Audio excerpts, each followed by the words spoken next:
Welcome to the 360 show, guys. Bit of a different version today. It'll be a short one as I am heading over to the UK for the WCL. You'll see there's a bit of a different format as I just wanted to be a bit authentic about what's been happening this week. Didn't get much sleep last night as I'm preparing my cricket bag for the first time in ages, and I'm very much looking forward to join forces with my South African teammates over there in the WCL. We also talk England, India, as it's 2-1 to England now. Incredible performance by both teams. Got to give credit to both teams for really putting Test cricket at the top as exactly where it's supposed to be and where it deserves to be. What a phenomenal Test series it's turning out to be. 2 more tests to go, and we'll see who comes out on top there. There's lots happening. When you watch the show, I will already be in the UK. It's a recorded show. Won't be long, but I hope you enjoy it. Let's go.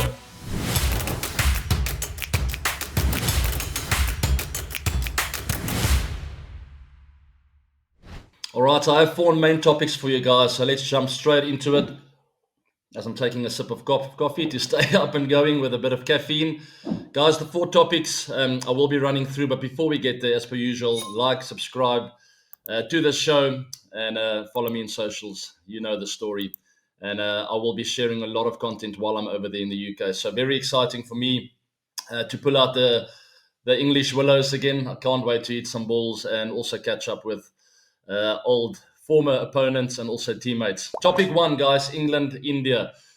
England beat India by 22 runs at Lord's to go 2-1 up in the series. It was an incredible roller coaster ride throughout the 5 days. Went all the way. And Test cricket is in a very good state right now. Who said it's boring, right? I was at the edge of my seat till that very, very last wicket, that unlucky wicket where Siraj played on. I cannot believe how that ball spun back, clipped that leg stump, and just the one bail tipped off. Huge anticlimax for India, but massive adrenaline rush for Team England and all England fans. It was something interesting to notice throughout the crowd. I felt it was very 50-50. Lots of Indian supporters there, lots of English supporters there as well. But you almost didn't know who was in control as the crowd really was so loud for both teams, showing support for both these teams. And what an incredible test match. Let's quickly run through it. Obviously, England deciding to bat first, getting 387. Joe Root, star performer there. But India coming back and deciding, you know what? 387 is not enough. We can match that. And they did exactly that. 387, where they missed an opportunity. I did cover that in the previous show. Sort of missing out on really taking full advantage of that first innings. They lost a lot of wickets, which has been a bit of a trend throughout the series. And if they're going to come back in Test match 4 and 5, they're going to have to sort that out at the back end. Once they get to 4 wickets down somewhere there, it generally happens really fast, and they lose a lot of momentum going to the bowling innings. Anyway, 387, playing 387. England came out to bat again. The wicket doing a bit more.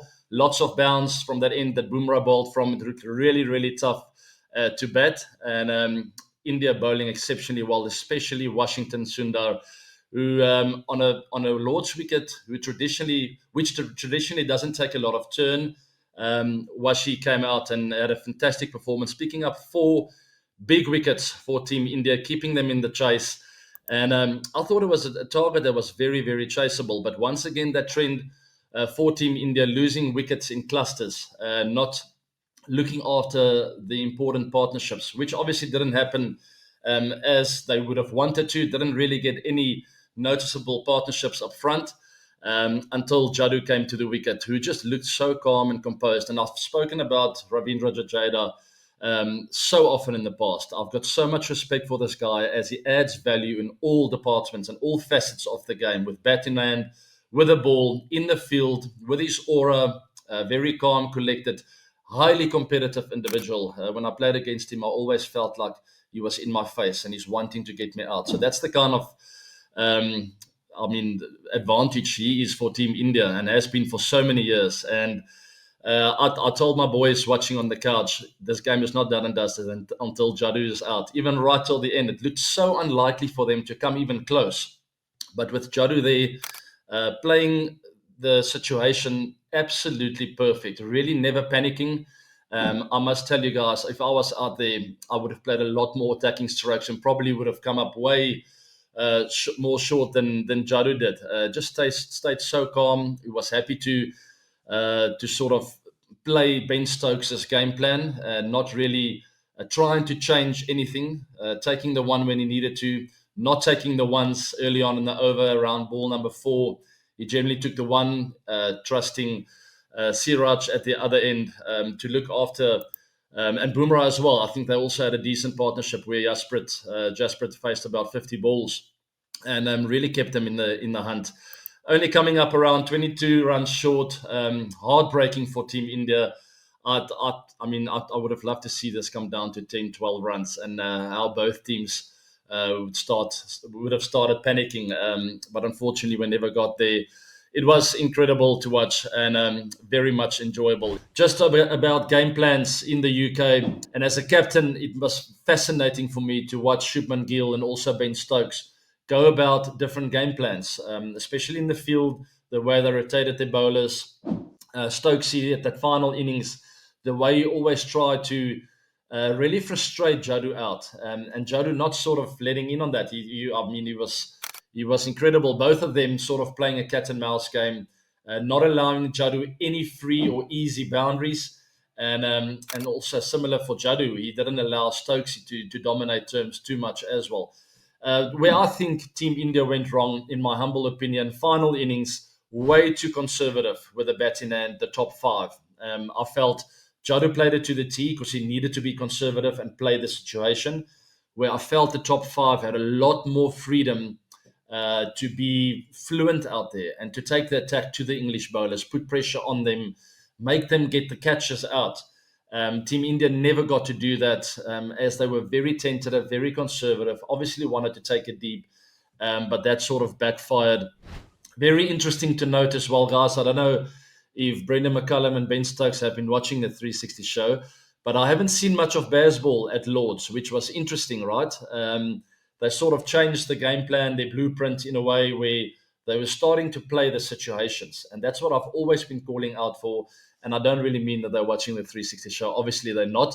Maybe some of them are, I don't know. But I've always called out for, especially in Test cricket, you have to play what's in front of you. And sometimes that's going to be exceptionally aggressive cricket. Sometimes you have to fight things out for 10 to 20, maybe even 30 overs, just to get back into the business end of the game and wait for that moment where you can identify a tiny little weakness in the bowling attack, to do your baseball again. When the bowlers tire out, the fifth bowler comes on or the fourth bowler, someone you fancy a bit more, you identify that moment and you put pressure back on the opposition, and then you run with it for as long as you can. But once that turns again, you have to pull back to third, second gear, to absorb the pressure, apply again. That is the name of Test cricket. You can't come out and just say, I'm going to play one kind of style of cricket.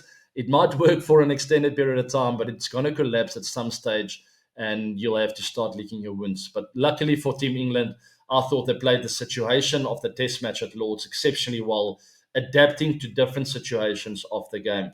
And that's why they ended up coming out on top. It's all lined up for the next Test match, as in Manchester, Old Trafford, July 23.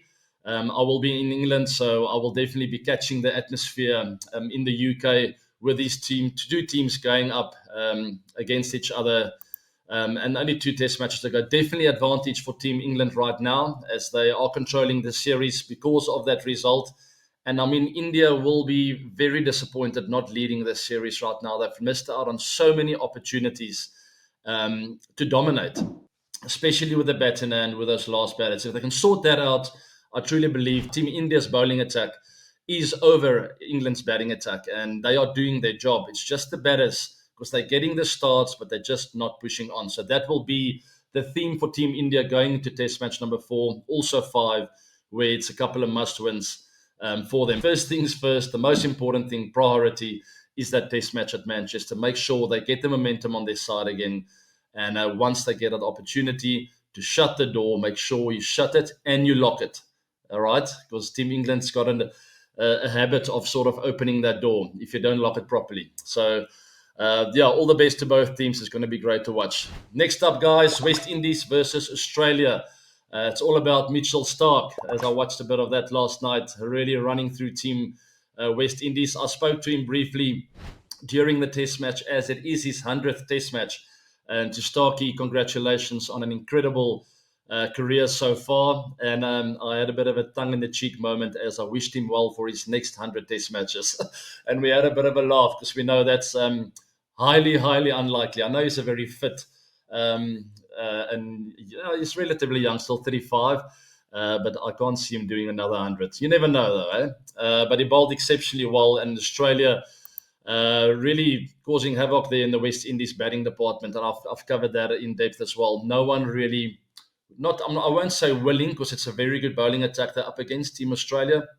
It's bowling attack with Hazelwood, Stark, Cummins. It's really tough to bat against, but still, if you want to win Test matches, big Test series against some of the best in the world, you need to have the runs on the board to give your bowlers the opportunity and the freedom to carry more catches, to be more attacking out there. I thought the bowlers have done exceptionally well for Team West Indies. It's just the batting department. You need one or two batters who's got a bit of character, who can stick it out against the firepower of the Aussie attack. But Mitch Stark, really running through that top order, getting his 5 wickets in his 100th Test match. So fitting for him. Such a nice guy. I played with him at RCB, and I'm incredibly happy for him. This lowest total in 70 years as Oz clinches that series 3-0. Fantastic performance from them away from home. That'll count for the WTC points as well. So, really good start for them in the WTC rankings. As they will be getting a lot of percentage points for that. Mitchell Stark, guys, I played a lot of Test match cricket against him, also ODIs, T20s. Incredibly fast through the air. Personally, for me, I've always enjoyed that kind of bowling. He's almost skiddy and he tries to beat you through the air with swing and not so much with seam movement. I've always felt like I could pick up his bouncer relatively soon or early in the delivery stride, or at the point of delivery, rather.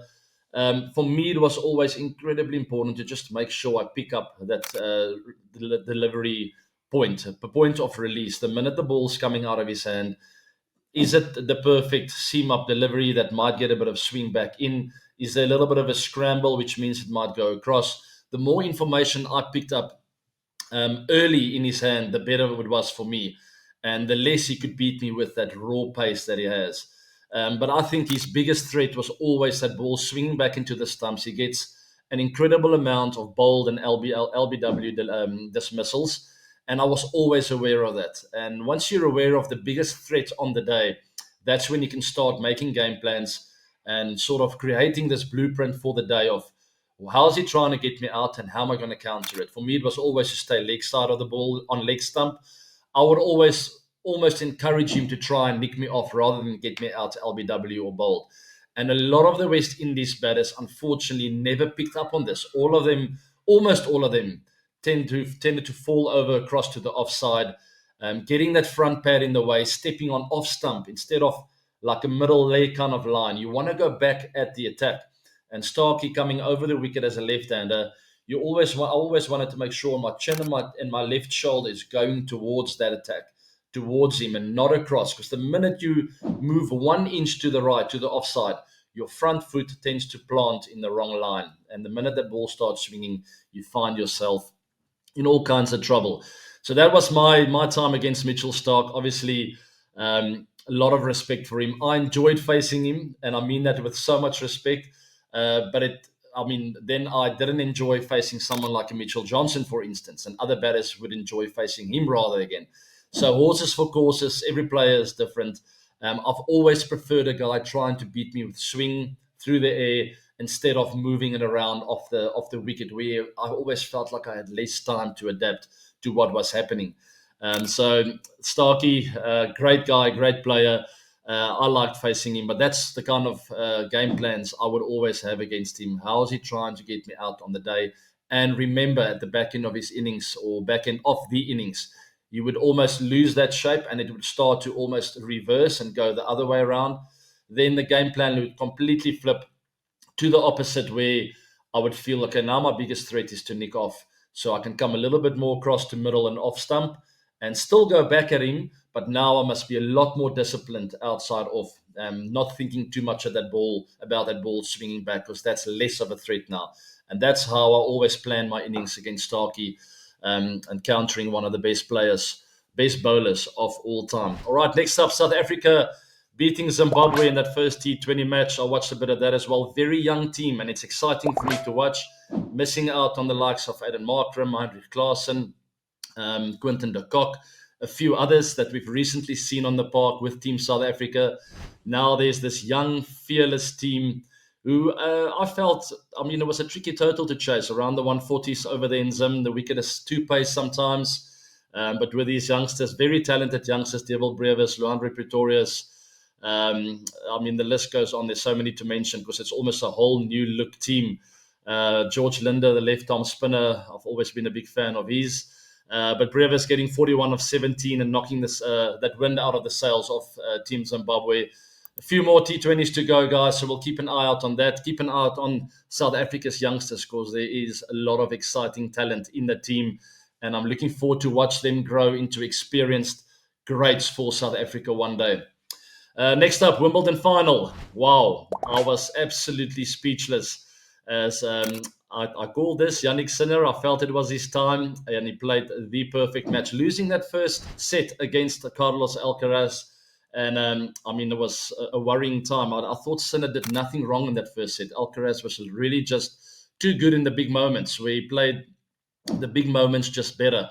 Winning that first set, and I think a lot of memories of Roland Garros where Alcaraz got the better of Sinner must have come back to Sinner during that first set, thinking, here we go again, another major final, Wimbledon final, and is Alcaraz going to do this to me again?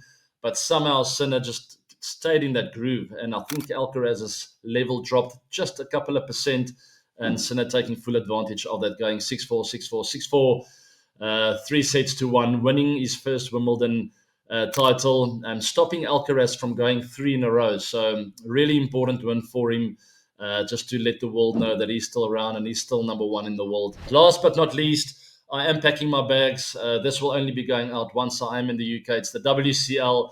It is the outro for today's 360 show, guys. I told you I've been packing my cricket bag for the first time in 4 years. Last night, it was quite exciting, I must say. Some butterflies going through the system. So I was strapping in my pads, getting the helmet ready, sort of adjusting it to my size. Looking after my bats, I've got some sandpaper here, so I just made sure the bottom edges are nice and smooth. I've got my grips on there, the bat covers. It's just those kind of things that I used to do throughout my career, and I think all batters do that. You almost look after your babies. You know, you want them to be in perfect condition. I want to also encourage you to keep an eye out for the new bats that I will be using. They are ready. I think the colors are quite cool. It's bold. It's out there. It is the 360 range that will be launching soon, and I was waiting for this moment to sort of let you all know that I will be playing with new bats. As you remember, I used to play with Kookaburra back in the day, also MRF, and now my very own range that's been released. I will talk more into that once we are there in the UK. And once the range is launched, I would love for all of you to get your hands on a bat and some of the product. I think it's some of the best things, as a best product in the world. So, and that's the idea, to be unique, to make it one of a kind of range, the 360 range. So keep an eye out for that. Guys, that is it for today's 360 show. Short, sharp, and sweet. Hope you enjoyed it, and I will be catching up with all of you over there in the UK. I will be releasing a lot of content, so keep an eye out for that. Follow me in social media platforms. I will keep you up to date with everything I get up to, and hopefully I'll score some runs and entertain you. I don't know what to expect, to be honest. I'm going to stick to the basics as per usual, try and keep my head still, make sure I see that ball out of the bowler's hands, and give myself a little bit of time. I think, having not played for a while, I might feel a bit rushed at times at the crease. So I'll constantly remind myself, slow down, slow down. There's always time to catch up. In T20 cricket, there are more balls than you think. And sometimes us batters panic very soon and never give ourselves a fair chance to lay a bit of a platform and to enjoy our time out there. Very much looking forward to join forces with Hashim Amla, Hardis Fulyun, Chris Morris, Imran Tahir will be there, so many others that I used to play with. And on that note, I will be doing final packing and heading over to the airport.